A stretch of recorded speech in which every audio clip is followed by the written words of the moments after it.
हमारा प्रकरण है हिंदी व्याकरण, और हिंदी व्याकरण की आज 5वीं कक्षा है। 5वीं कक्षा में आज हम अध्ययन कर रहे हैं स्वर संधि का 5वां और अंतिम भेद, अयादी संधि। अयादी संधि देखिए, 5वीं कक्षा अयादी संधि।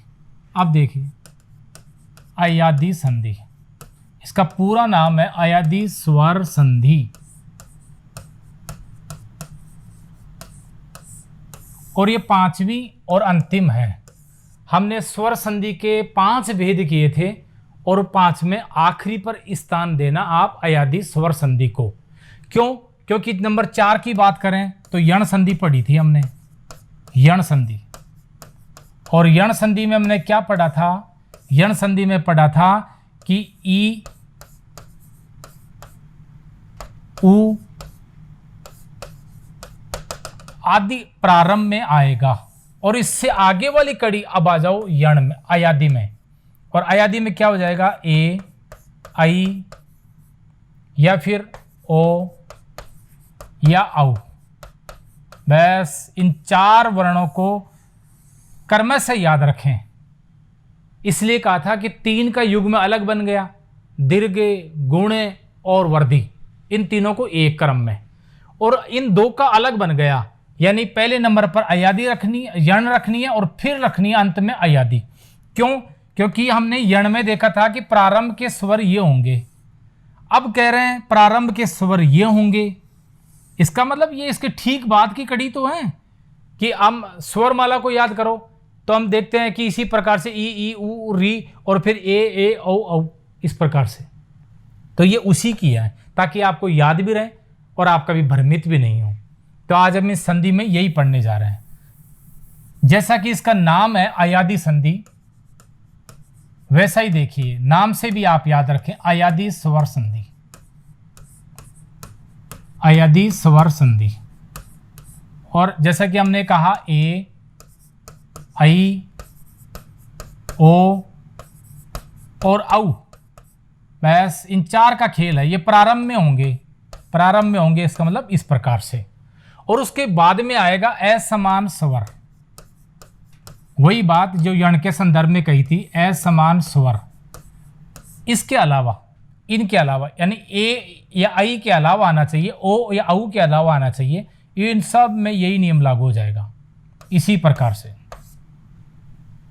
और बनेंगे क्या, ये और देख लेते हैं।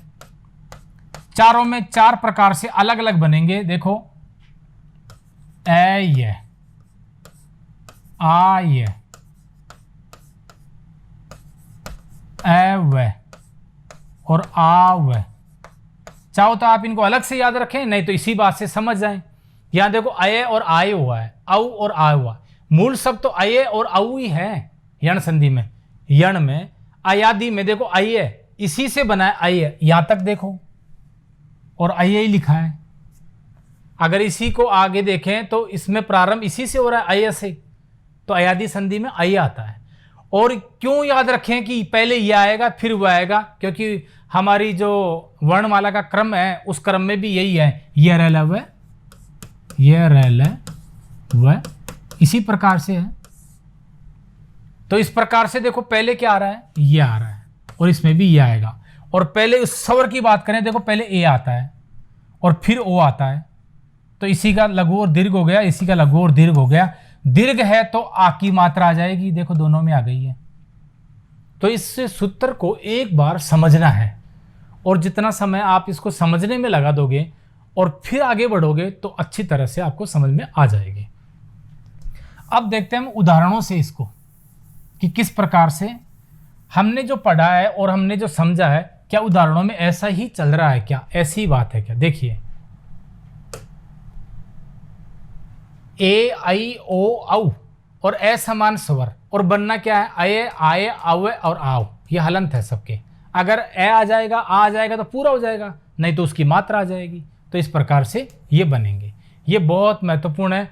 अयादी का नाम आते ही आप ये याद रखेंगे। ठीक, अब देखो आगे, ये हम बता चुके हैं।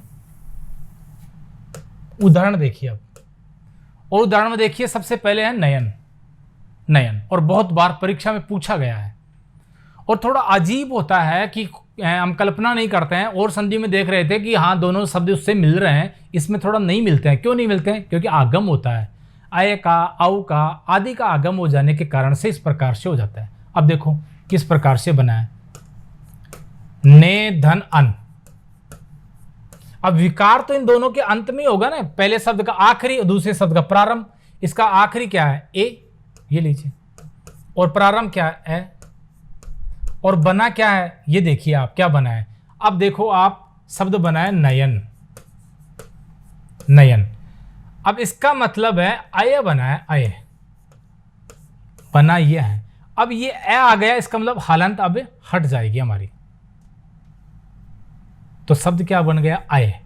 क्या नयन में ऐसा ही है क्या? बिल्कुल ऐसा ही है। देखिए, न तो हलंत हो गया, न तो हट गया था, उसकी मात्रा हटते ही वो भी चला गया, और उसकी जगह देखो अय आया है, तो न को पूरा कर दिया, और यह है, और आखिरी का तो जो है वही रख दिया हमने, नयन।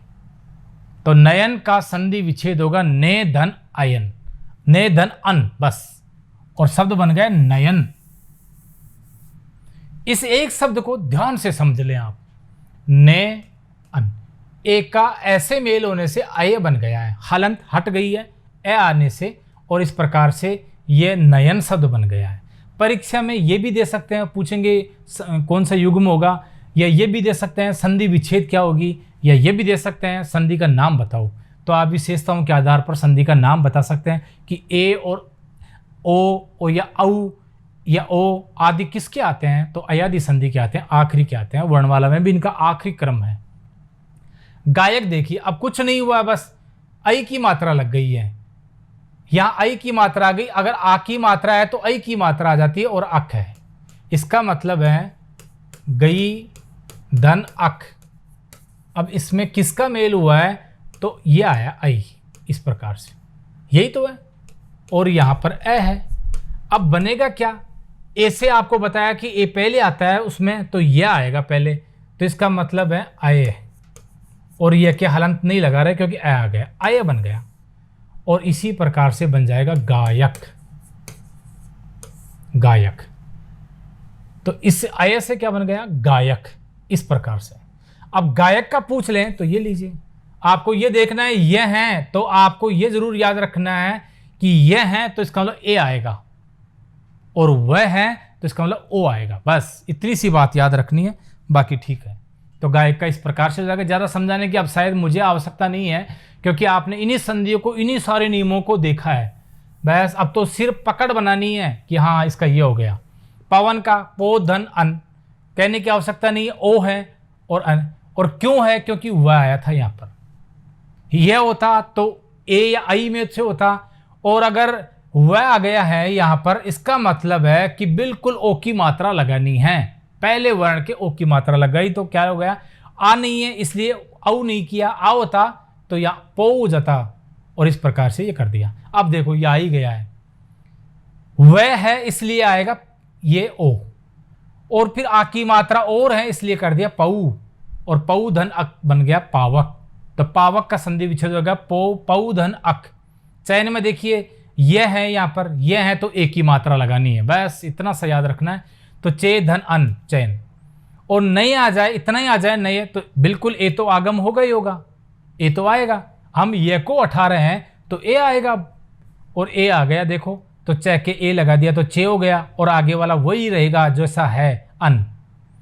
नए, तो नए में भी देखो ने और ए, अब ये चला गया तो क्या बचा? अंत में ए की स्वर की ध्वनि बच जाती है, इसलिए ए लिख दिया, ने धन अन।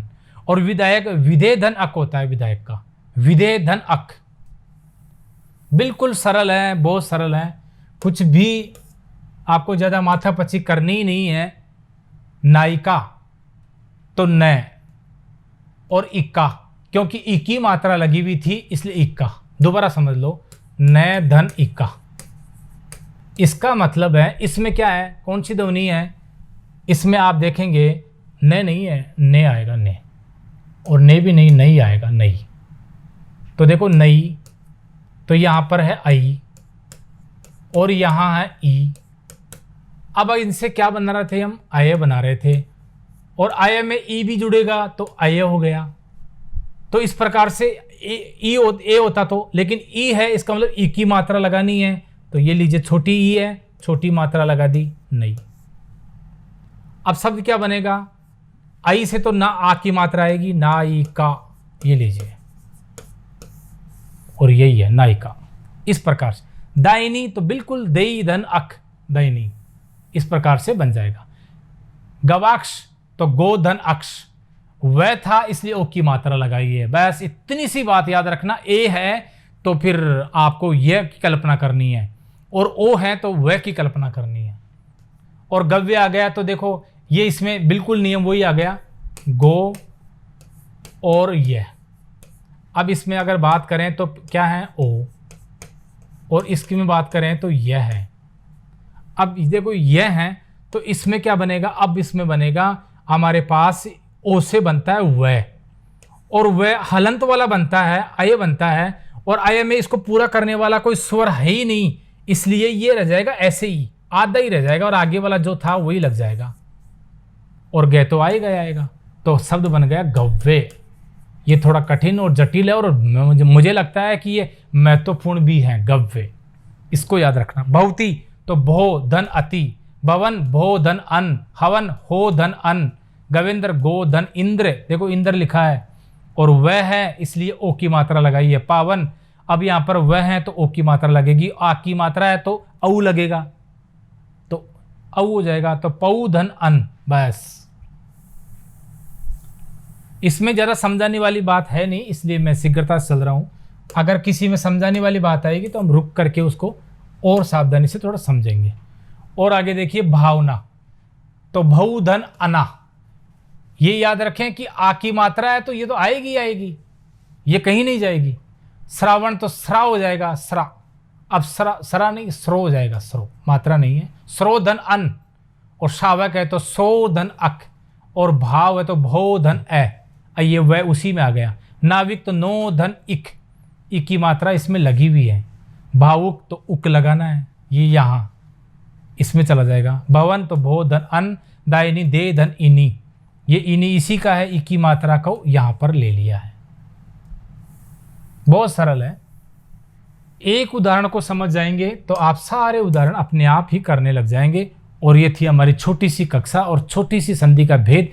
इसके उदाहरण भी ज़्यादा नहीं मिलते हैं, सीमित संख्या में ही मिलते हैं, और ज़्यादा महत्वपूर्ण है भी नहीं, लेकिन फिर भी आपको इसका नियम याद रखना है। कई बार परीक्षाओं में इससे भी सवाल दे देते हैं। तो अयादी संधि हमारी पूरी होती है, और अयादी संधि के साथ में स्वर संधि भी हमारी पूरी हो जाती है। संधि का एक भेद हमारा पूरा हो गया। 3 भेद हैं, स्वर संधि, व्यंजन संधि और विसर्ग संधि। अब संधि के दूसरे भेद की कक्षा लेकर फिर आएंगे। आज के लिए इतना ही है, धन्यवाद।